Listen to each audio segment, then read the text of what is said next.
I like this. Yeah, I mean, we'll just be walking, so look at all the features and the pictures and everything, so I would appreciate it if you should. Yeah, right. Not sure. Brian's awesome. Like what? Hello, I'm Madison Donahue of Appalachian Understories, a social enterprise of Rural Action, and today we hosted the Lifting Up Diversity in the Little Cities tour. It was a great event. We had 15 people attend, and Brian Costco of Invisible Ground was the historian, and he was able to share stories of Black entrepreneurship and community.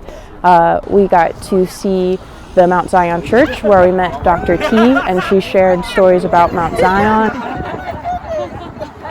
Which was up there on Lancaster Street, which you probably know about. And they started building it in the late 1800s. Finished it by 1906 and was able to have church services in the basement during that time. You took photos, I'd love to get those if that is something that I could obtain. Yeah, so I think it's really, like, one of the reasons I was really excited to do this event is getting a chance to walk around with people and actually tell stories of history, like while you're walking through places. I think sometimes history can seem really not real, or it doesn't affect your community directly. So getting a chance to like walk around with people on a beautiful day, even though it's a little cold, and tell stories, but also then show people those spaces, which are places that they see all the time in their community, but they might not know all of the history. Edward Berry is a colored man a lot in writings. He also refers to Mount Zion as the church the colored man built in his own handwriting in his notebook.